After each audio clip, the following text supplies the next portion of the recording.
One of the most famous texts of Jesus' teachings is found in the Gospel of Matthew. There's also a shortened version of it in Luke's Gospel. But in Matthew's Gospel, we have a section called the Sermon on the Mount that runs from Matthew 5, 6, and 7. Those three chapters include some of the most famous texts, some of the most famous teachings of Jesus. And so it's well worth time studying all of the content of Matthew 5, 6, and 7. But in chapter 5, the Sermon on the Mount begins with a series of statements that begin with the word blessed. Blessed, usually translated as blessed. Blessed are the poor in spirit, for theirs is the kingdom of heaven.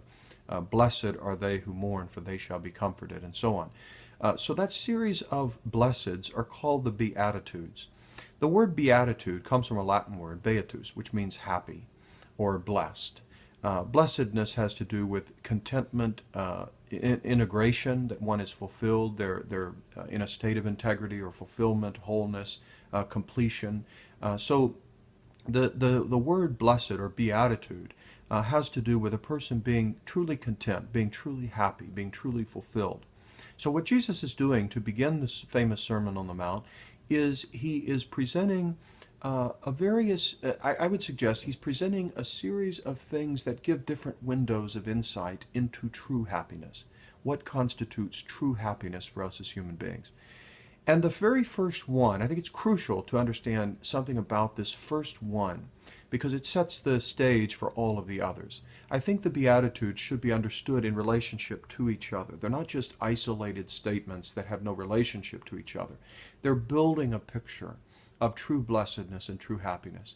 And it's significant that the first one, the very first beatitude, is blessed are the poor in spirit, for theirs is the kingdom of heaven. Now, what does this mean? Well, poor in spirit. He doesn't just say poor, although in Luke's account it says poor. But in Matthew's account, he elaborates a little bit more on what's meant by poverty. He certainly doesn't mean happy or poor people that don't have anything. He's clearly talking about a certain kind of poverty.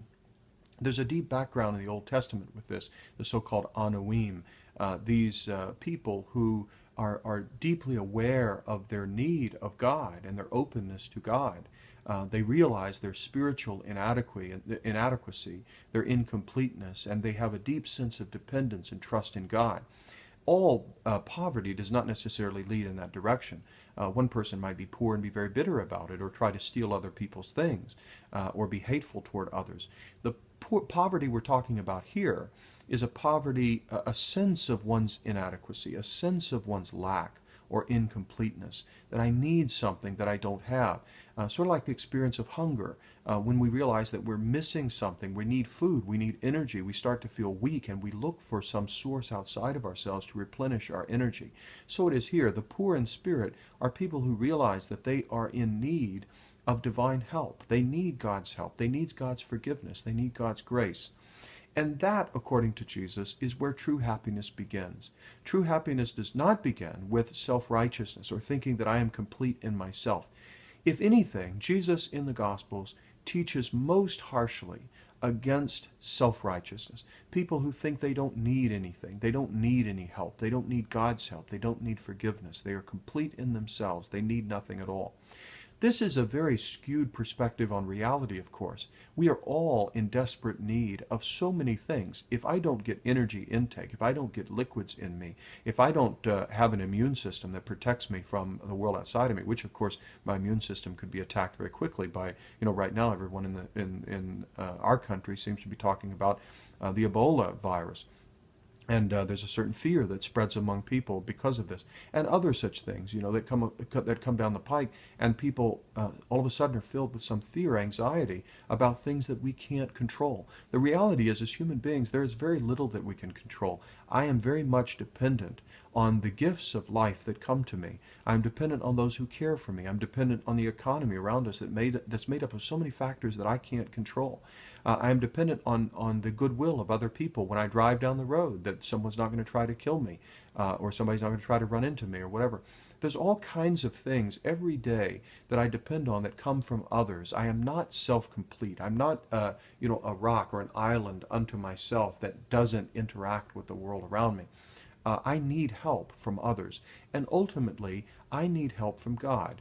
I need God's forgiveness, and I need God's love. That attitude of knowing my need or being conscious of my need of God, the help of God. That consciousness of that is where entrance into God's kingdom begins. God's rule in this world starts with people who discover their need for God, and out of that we can discover the source of our happiness. If I am closed to God, if I think I'm self-sufficient and that I don't need God's help, then I'm never in a position to really open myself to God or to receive the help that God wants to give to me. So it starts with a basic attitude and disposition in relationship to God. That's how happiness begins. If we look at the ministry of Jesus from beginning to end, Jesus is always there with hurting, suffering people. When we go to his baptism by John, the way that Mark's gospel begins, there he is with people, rejects of society, people that have really messed up their lives and they're looked down upon by others. Jesus goes and stands with them in baptism. At the end of Jesus' public life, he hangs on a cross, dying next to criminals, thieves, outcasts, people that have been thrown out of the society and put to death. So from beginning to end, we see Jesus there with the lost and the suffering.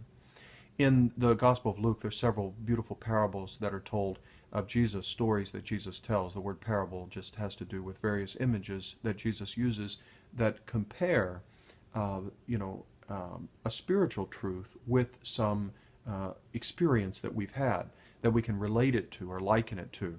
And so Jesus speaks about, in his day, there were lots of shepherds and sheep around, and so he talks about a shepherd that has 100 sheep, and one of them gets lost, and he goes to find the one sheep that was lost, brings it back home, throws a big celebration or party because he found the one lost sheep. The idea is that he cares so much about the one that he goes looking for him.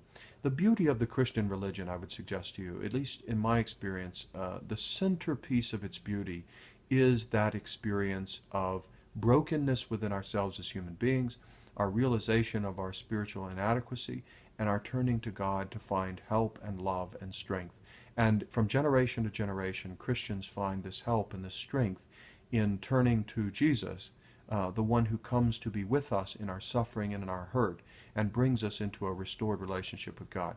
So in the Sermon on the Mount, that sets the tone for everything else, is that when people realize their need for God, then they are ready to enter into God's kingdom.